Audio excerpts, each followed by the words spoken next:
When I was 23, I didn't feel wealthy. I wasn't making six figures.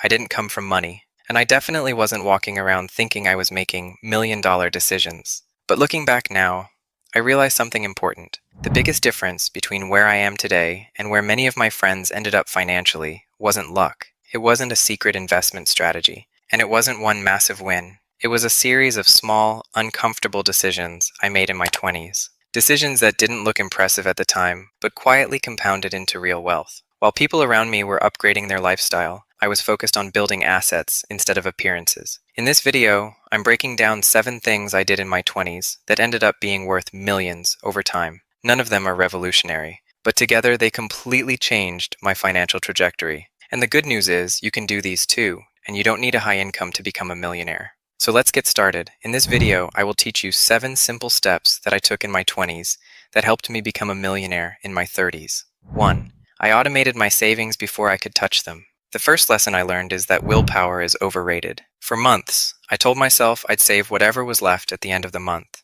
and every month there was nothing left. What changed everything was automation. I set up automatic transfers to savings and investments the day after my paycheck hit, before I could spend it, before I could rationalize it, before I could talk myself out of it. Once the money was gone, it was gone. I started small, just $100 per paycheck. Then I slowly increased it as my income grew. What surprised me most wasn't the balance growing. It was how little I missed the money. Because I never saw it, it never felt spendable. Within a few months, I had saved more than I ever had in the previous year, and that habit became the foundation for everything else I did financially. 2. I chose index funds over individual stocks. I'll be honest, picking individual stocks sounded way more exciting, but excitement doesn't build wealth. Consistency does. Once I started looking at the data, the decision became obvious. Over long periods of time, the vast majority of professional fund managers fail to beat the market. And if full-time professionals with teams and research budgets struggle to do it, there was no reason to believe I'd magically be better. So instead of trying to outsmart the market, I decided to own the market. Low-cost index funds gave me broad exposure, consistent returns, and minimal fees. And fees matter more than people realize. Even a 1% difference in expense ratios can cost you hundreds of thousands of dollars over decades. Index funds weren't exciting, but they worked quietly in the background, compounding year after year. In this case, the most boring strategy was the best strategy, and boring investing has been proven to work for nearly all investors that start now and stick to the plan. 3. I house hacked my way to free housing. Housing is most people's biggest expense. So I asked myself one question. What if I could turn that expense into income? That's when I discovered house hacking. I bought a small multi-unit property and lived in one unit while renting out the others. Because I lived there, I qualified for a low-down payment loan. The rent from the other units covered the mortgage, and then some. Instead of paying rent every month, I was living essentially for free. But the real value wasn't just the cash flow. It was forced learning. I learned how real estate actually works. Tenant screening, maintenance, cash flow, equity. And while my tenants paid the mortgage, I was building ownership in an appreciating asset. That single decision accelerated my net worth more than almost anything else in my 20s. 4. I invested in skills that multiplied my income. Here's something that doesn't get said enough. The best investment often isn't in the market, it's in yourself. I stopped thinking of education as an expense and started thinking of it as leverage. I spent a few $1,000s learning a high-value skill that employers and clients actually pay for. Within months, I was able to negotiate a raise. Then I used the same skill to create a side income. That one decision didn't just increase my income once. It increased my earning ceiling permanently. Skills compound just like money does, but faster. And unlike investments, no one can take them away from you. 5. I built multiple income streams early. Relying on a single paycheck always felt risky to me, so I started building additional income streams as early as possible.